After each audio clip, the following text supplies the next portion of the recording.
Welcome to the Non-Essential Podcast. I'm Steve Gibson. I'm Ben Matlock. We're back. You probably didn't miss us. I don't think we said anything online about not doing it last week. No, yeah, sorry about that. We do need to be better about talking about our show. If we're gonna go through the trouble of recording this shit every week, we should probably be able to put out a tweet saying, hey, we're missing a week or something. In fairness, we do talk about it just amongst ourselves, not to anybody who may be listening. But well, you're right. We should have public DMs. My wife had some dental stuff on the night we normally record, and then my in-laws came and stayed a couple nights, so we couldn't even delay it. But for all fun stuff too, dental work and in-laws. Yeah, he was like, he sent me a message. He was like, Ben, I got the coolest shit lined up for next week. Fuck the podcast. I don't need it anymore. I got in-laws, bitch. Yeah. And that's what's funny, because even it was my my wife's stepmother. She came down, and of course she kept making jokes like, oh yeah, you hate us being here. And I'm like, well, and I had to play it off like, no. And it's like, yeah, I do. But in fairness, it's not, I hate you being here. It's I hate company. Anybody being here. Right. Yeah.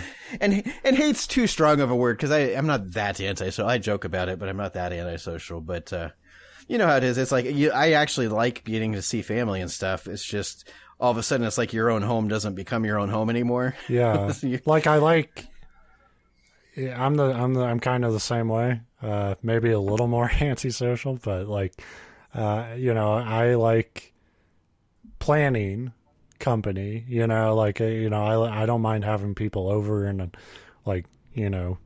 having food and having a good time or some shit.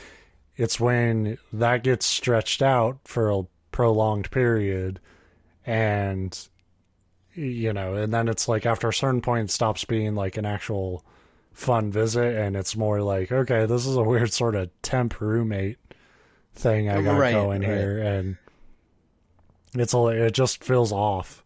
Even my brother, who he hasn't been moved out of here that long, but when he comes over, which he does like once, twice a week maybe, I still kind of have a little bit of like, okay, get the fuck out now. It kind of feels like some dude just sort of wandered into my shit and he's just hanging out. You got a place to go, don't you? Yeah, and it's just little things. Like we've only got the one TV really. We've got a second one that's got some streaming stuff hooked up to it, but when you have company, it's like I feel like I can't just decide to chill out on the couch and watch whatever the fuck I want, because it's like you got to make sure that the other people don't hate it or are entertained. Or if you're like, oh, I'm a little hungry, I'm going to go grab a handful of chips. It's like, you can't just do that without being like, hey, does anybody want to eat? I don't do that. I hang out with adults who, if they want food, if they want a snack, they can very well go get the fucking snack. Well, see, that's exactly my thought. Because if they just wandered into the kitchen and started eating stuff, great. I mean, that's what it's there for, and you're a guest. But most people don't feel like they can do that, so you have to make sure. See, normally I tell people like, hey, this is what's in the cabinets. Help yourself. That would work, but then I have to talk to people. No, like I said, not that bad, but anyway, yeah. So we didn't record, but I would have much rather have been able to record than the circumstances around it. Yeah, but we're back. We're back, and I still was kind of like, anytime you give me like 2 weeks to get a topic together, I'm kind of, it's like without fail, I'll struggle to come up with a topic. It's definitely worse for me, because then I keep telling myself I've got an extra week, and I'll tell myself that up until about 3 hours before it's time to go, and it's like, oh wait. Well, I used to I always tried to be, what would normally happen would be so we record on Thursdays, and I would try to start coming up with a topic by Monday, and then I would never get anything, and usually I would have a panic at on Wednesday, the day before, and put something together. And And now I don't have that rush of panic. Now I'm kind of worried because now every week I'm kind of just sort of numb, and I'm like, well, whatever, something will happen. Yeah. And if not, whatever, we'll drink and if not, I'll just read like Snapple caps to him for a half an hour. It's like, hey, did you know a group of jellyfish is called a smack? Ooh. See, I would like that though, because you'd have to drink the Snapples as you're, decapping them. I'm not going to waste these. Right, so by like the midway point, it would be a fight between content and your bladder. Like, that might be a good episode. Is. I can't tell you how badly I usually have to piss by the end of the show, without fail. But this week, and if you haven't listened to the Non-Essential Podcast before, we tell each other stories, and they're about whatever the fuck we want them to be about. And I got one I've been sort of holding on to for a while. This is a weird rabbit hole, kind of akin to creepypasta. And it's about the SCP Foundation. And I don't know how many people are familiar with it. It's kind of a popular internet thing now. And what I like about it and why I wanted to bring it to the show and give it a shot is it kind of combines the bite-sized monster stories like I get out of like lore and mythology with like the sort of endless supply of internet fiction out there. Is it like kind of the like cryptozoology themed stories? Kind of. So the thing about the SCP Foundation is it's kind of about everything. And if you played the game Control, so I know some people out there are gamers who listen to our show. Some people aren't, but it's basically the same idea as the setting of that game. So I'll read sort of the website description for it. Operating clandestine and worldwide, the Foundation operates beyond jurisdiction, empowered and entrusted by every major national government with the task of containing anomalous objects, entities, and phenomena. These anomalies pose a significant threat to the global security by threatening either physical or psychological harm. The Foundation operates to maintain normalcy so that the worldwide civilian population can live and go on with their daily lives without fear, mistrust, or doubt in their personal beliefs, and to maintain human independence from extraterrestrial, extra-dimensional, and other extra-normal influence. Our mission is threefold. Secure. The Foundation secures anomalies with the goal of preventing them from falling into the hands of civilian or rival agencies through extensive observation and surveillance, and by acting to intercept such anomalies at the earliest opportunity. Contain. The Foundation contains anomalies with the goal of preventing their influence or effects from spreading by either relocating, concealing, or dismantling such anomalies, or by suppressing or preventing public dissemination of knowledge thereof. Protect. The Foundation protects humanity from the effects of such anomalies as well as the anomalies themselves until such time that they are either fully understood or new theories of science can be devised based on their properties and behavior. The Foundation may also neutralize or destroy anomalies as an option of last resort if they are determined to be too dangerous to be contained. So it's kind of like X-Files, but on a global scale, except for X-Files, I guess Mulder and Scully weren't like this secret so much. Kind of, but yeah. So kind of like this shadowy organization. Yeah. So it's this idea of like, pretty much since the dawn of civilization, this organization kind of developed. And they're basically, they hunt down different ghosts, and these are like monsters, ghosts, aliens, it sounded like. Weird objects that just have a weird effect on our dimension.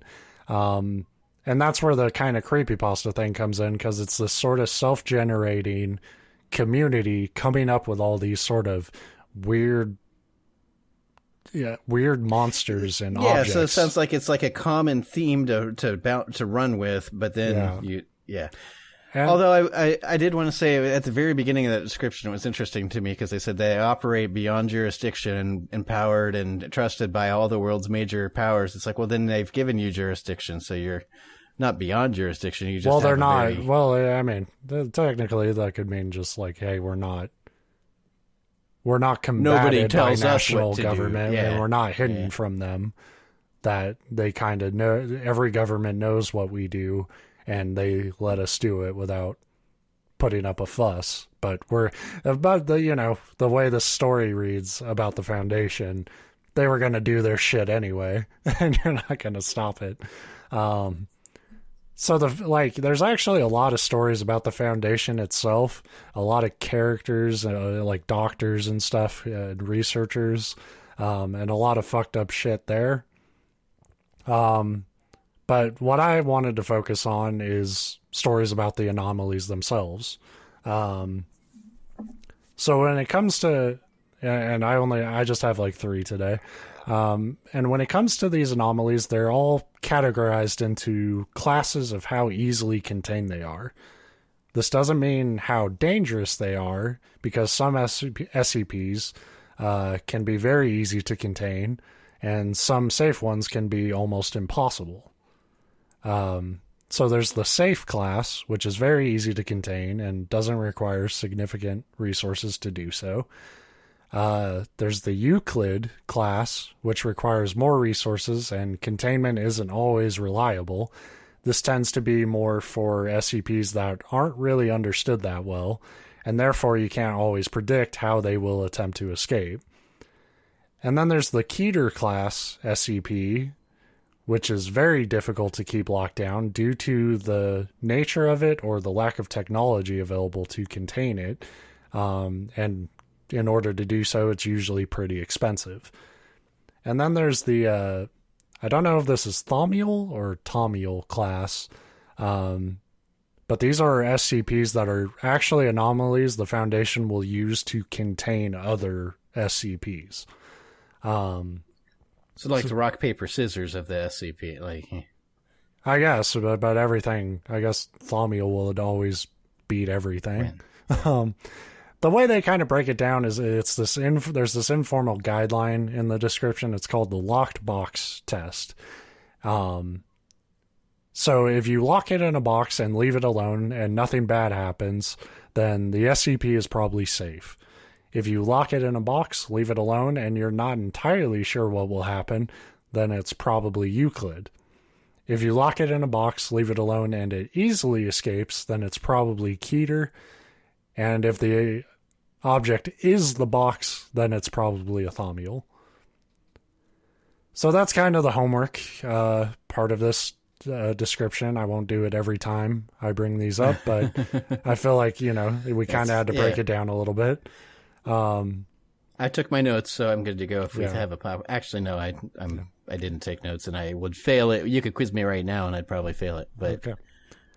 Well, that's just except fine. Keter, I'm gonna remember Keter because it's like the most Appalachian sounding term. I just keep reading it as like that old Nickelodeon show, My Cousin Keter. So, first one we got is SCP-779. So, some of these have nicknames, but most of the time they just go by their number name. 779 is a safe class SCP that is basically a red and black colored wasp, which I imagine probably sounded pretty weird to whoever came up with this one. But there are actually plenty of real red wasps out there, and they fucking suck. Normally, like, the more unusual colored something is, the more you want to stay the hell away from it. Yeah. Insect-wise, anyway. Yeah. But these are shitty wasps in their own right. 779 lives in human residences most of the time, although they have been found at rivers and lakes as well. They have most of the same traits as bees or wasps in that they build their nests around a queen, usually in attics or basements, and are constantly trying to retrieve food to return to the hive. Queens can be noted with a distinct yellow spot on their back. They operate at all times of day, and once their nest is formed, they will inject the residents of the home with a hallucinogenic venom. After this injection, 779 will continue to sting their victims once a day to keep the venom in their system. If you've been stung by one, you'll start to perceive 779 as small fairy creatures instead of wasps. So they look like little people with wings. And you start to become convinced that they're there to help the residents. Even as they continue to take your food and the structure around you starts to collapse. You're just convinced that they are there to help. And the longer you're exposed to the venom, the more you start seeing these bees as your children who you'll begin to protect from any sort of threat. 779 only shows this parasitic relationship with humans. They don't sting other creatures. Well, because other creatures don't know what fairies are, so it wouldn't do any good. Yeah, it's like, They'd be like, hey, that's a different shaped snack. I'm still going to eat it. A pig cares just as much about a wasp as it does about Tinkerbell. Right. So, very neutral. Victims give most of their food to the hive, just short of succumbing to malnutrition themselves. These wasps eat pretty much any edible substance, but milk seems to have a healing quality for the creature, where it's been witnessed that torn legs and wings have healed in hours after consuming it.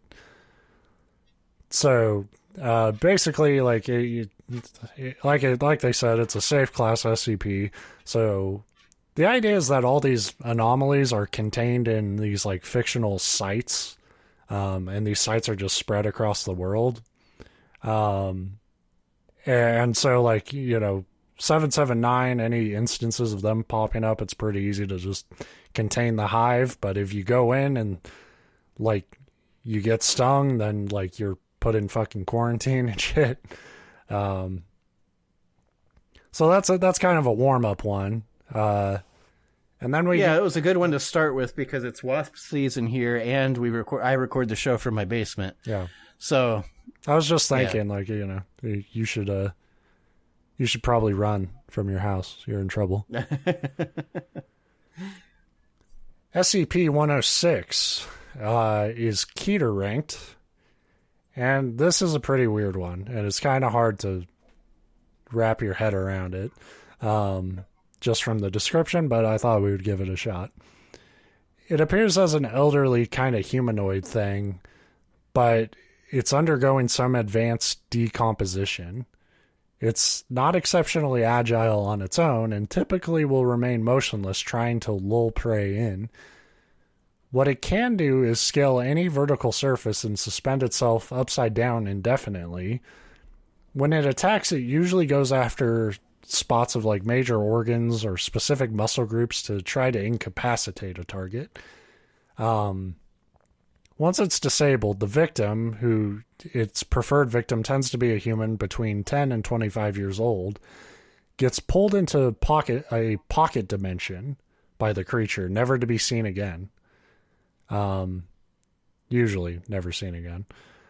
There's some stories that people pull that they intentionally sent people to get fucking sucked into this fucking thing's portal. And we've got a GPS unit in your pocket. Don't worry, we'll find you. Yeah, they'll put like cameras on them and shit. And usually when they get spit back out, the stuff is damaged, but they do have some idea of where it goes. But anyway, 106 causes a corrosive material to form on all the solid material it touches, breaking that material down in seconds, and sometimes seconds. Rusting and rotting away materials and leaving a black mucus that seems to be what coats 106 itself. This effect is even faster on living tissues, and no matter how big your wall is, this stuff can start just like burning through a wall for up to 6 hours. 106. So if you got any like renovation demolition to do, just invite one over and be like, hey, can you touch all these walls? Not that one. We need to keep it. It's load bearing. 106 passes through solid matter through portals that leave behind this patch of its mucus. So it's kind of like, think that black like circle that Looney Tunes characters would like hop into and shit. Only it would like burn everything else it touches. The Foundation believes it's entering some sort of pocket dimension, and it can get back into our world through any point that was directly connected to that original portal.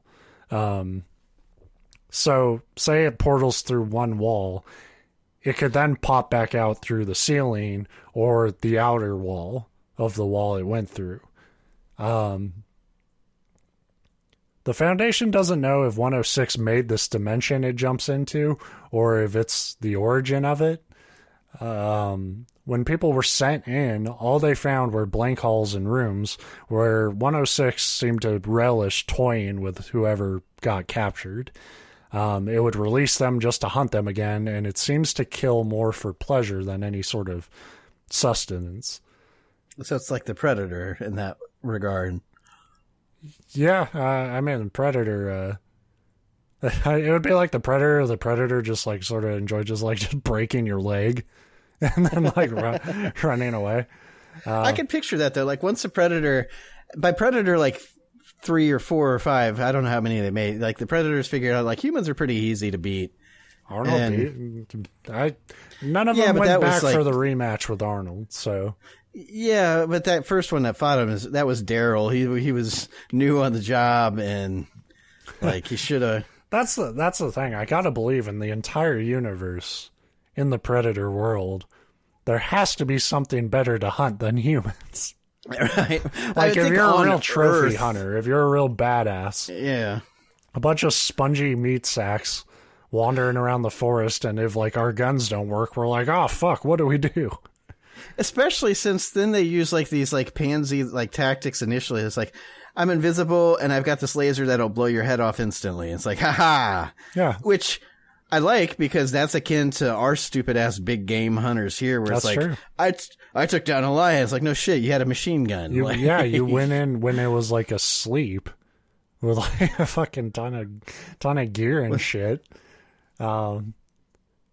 Just to even the stakes a little bit, give that lion body armor, you know, and we'll see what the fuck you do. So how the fuck do you contain a nightmare creature that can teleport and burn through walls and shit? Well, that's why this is a Keter class SCP. The Foundation typically can't, and have to come up with a new containment attempt after every breach. Physical restraints don't work. Physical damage does nothing. The best they can do is kind of just continually build these sort of cell within a cell within a cell structures that have enough complexity and lighting that 106 can always be in some sort of observable box with no corners to hide in. The reason it's not destroying the world right now is because of its tendency to play possum before taking any sort of action. Months can go by without it even moving, giving the Foundation ways to add to the containment. For instance, one of the cells right now is a sphere, so it doesn't have a connected wall like the other rooms, so much as it has one continuous wall. But they have no idea if that'll actually work. Because, like I said, the thing could go to the outer wall through its teleportation, technically. It has escaped a few times, and the only way to get it back consistently is to prep a human within that 10 to 25-year-old bracket. The compromised cell is replaced with a new one, and the human will be injured, either with a broken bone or severing a tendon. The sound of the subject screaming in pain will be broadcast throughout the containment site's public address system. Usually, when this has happened, 106 returns within 10 to 15 minutes. If 20 goes by, the Foundation fucks the subject up more until 106 comes for the victim. How do you find volunteers for that? You don't.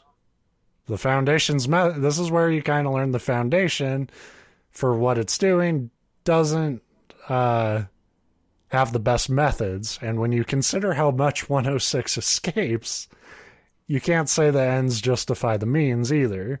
So the Foundation's basically kidnapping and killing people to keep this fucking thing locked up from technically killing more people, but still not exactly a morally... Yeah, that's kind of that like whole train car thought experiment thing. Yeah, not exactly white knights at the Foundation. I don't know. Maybe they're kidnapping bad people. There's plenty of bad people in the 10 to 25, especially closer to the 10 side of that. Like you didn't eat your vegetables, Billy. Or they're just grabbing somebody, because these are like hidden Foundation sites. They're probably just grabbing somebody and throwing them in there. Whoever's nearby. I like to think that this is a huge like secret underground facility, and you have no like you'd never know it's even there from like above ground, but at the very top there's just this like, hey, cool hangout place for 10 to 25-year-olds, like Chuck E. Cheese or something. Like, so they have a constant pizza party for anybody between the ages of 10 and 25 in the conference room. 24/7 with party place. Because, like, if this thing breached, you'd want somebody relatively quickly. You don't have to go look for somebody. So they probably have people lined up, honestly. So they might have prisoners. You don't know. That's true. So yeah, that's a 106, kind of this just impossibly like Russian egg doll kind of containing nightmare. Yeah, the one thing I meant to ask about it too, like, is this supposed to be a singular creature or a species of creatures? This one's like a singular one. So the one before is like a species phenomenon, and right. And it's kind of tough because the way they talk about the descriptions, it doesn't always specify, plural, or if this is just one singular entity. You kind of have to infer it, but my best understanding, this is one fucking... If there was more than one, you have to imagine the Foundation would be like, oh, fuck this. We're moving to Mars. Yeah. Good luck, Earth. Last one, and this one was the kind of motivator for why I wanted to do some SCP Foundation stories on here, because this one is like probably my favorite idea as far as like the possibilities. This is SCP-2006, and this is another Keter class entity. Its natural state is this kind of 50 centimeter in diameter anomalous sphere, and it's communicated directly that its goal is to be cause as much fear in humanity as many humans as possible. It can change its shape, its mass, its volume, its density, its chemical structure, its voice to pull this off. It basically has unlimited shape-shifting abilities, and there's no known way to hurt it. I don't know. I think if you're just a talking sphere, you wouldn't have to shapeshift or change size. I'd be like, yeah, we're fucked. So, how has the Foundation been able to keep something like that in check? Well, it's contained in an airtight cell and monitored for any changes in form it might do. But the real trick is that once a month they show it an extremely low-quality horror or science fiction film, and as staff watch it with 2006, they have to convince it that what they're watching is genuinely terrifying. 2006 will be convinced that these are the new pinnacles of horror, and change its shape to capture it.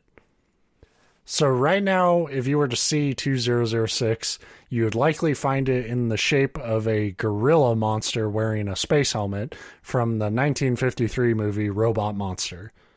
Again, all these will be linked in the episode description. I highly encourage you to click the article and see what this thing would look like right now.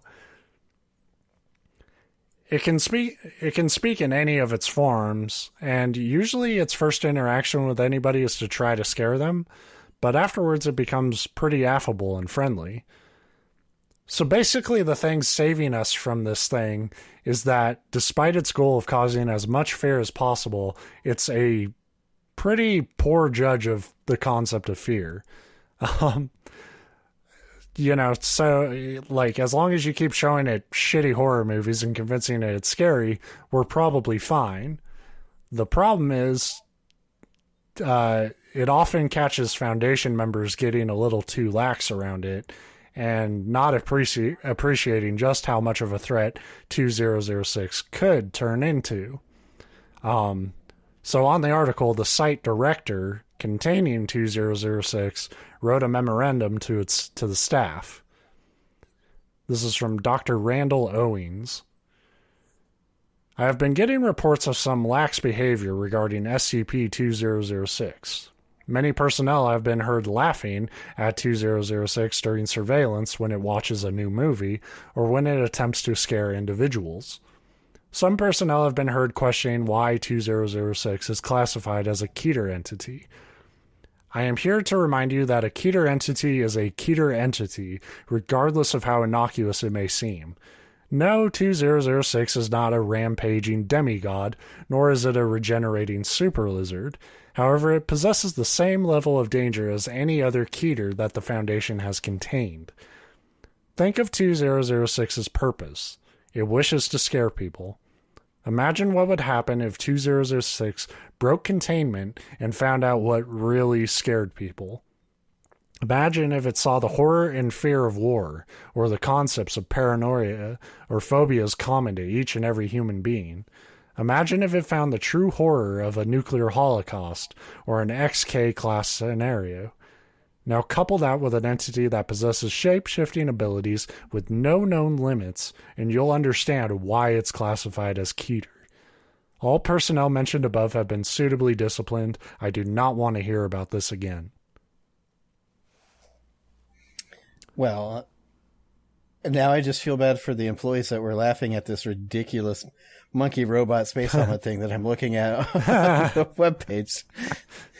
But how do you not laugh at it? Well, by being a goddamn professional, according to Dr. Owens. Honestly, though, it's funny because it does look ridiculous in the screenshot, and that movie would be ridiculous. But if you're faced with something like that in real life, the only thing that needs to be is in a dark room, and then it's genuinely terrifying. Let's be real. When you know it's like you look at this and we know it's ridiculous because we know it's a bad movie with a human and a monkey outfit. When you know it was that actual thing, that would be. It wouldn't be that much of a stretch for me to act afraid of it. Yeah. But although if they were smart, you'd get all the I'd be like, oh, I'll show it something and pretend it's really scary and put on like a porno, and then it's like, oh, now this thing's. Oh, that's a bad idea. Because some porno is really scary.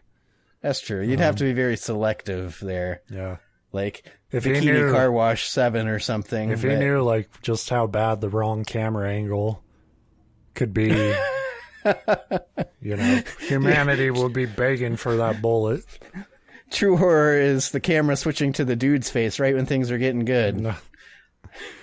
But yeah, that's what I really liked about it is at the end of this really kind of goofy, naive monster, there's this doctor hey, this thing could turn into the end of the world if if we aren't careful about it. And just having that kind of sense of scale is I think that's what's cool about SCP to me is again, it's the internet, so there's going to be a lot of dumb ones, a lot of goofy ones, but there's some really fucking creative people out there who have a lot of free time to come up with this shit.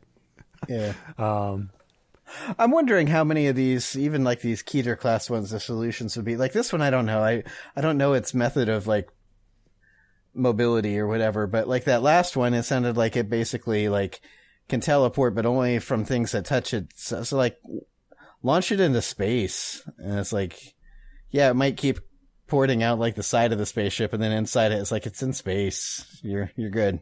Yeah. Although you said that would be tough to do though, because it's it's sitting there in its cell, waiting for people to get near it, and so to build any sort of missile or rocket to go send it into space, it's you have to get near it.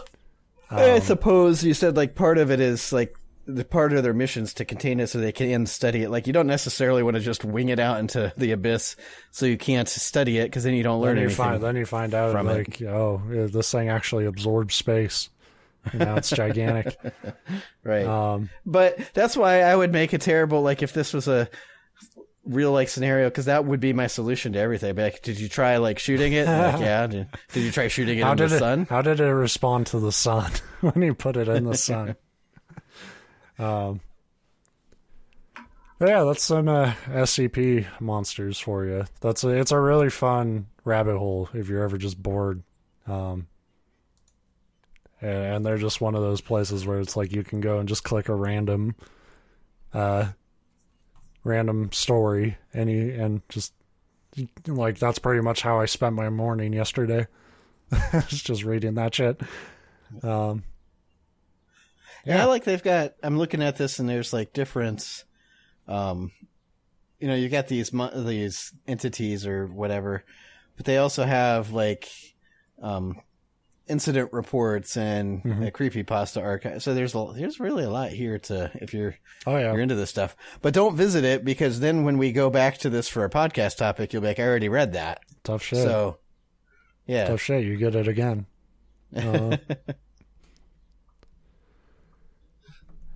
Yeah. I think I'm done. Yeah. Are you done? I think so. I can hang up and you can keep going if you want. But...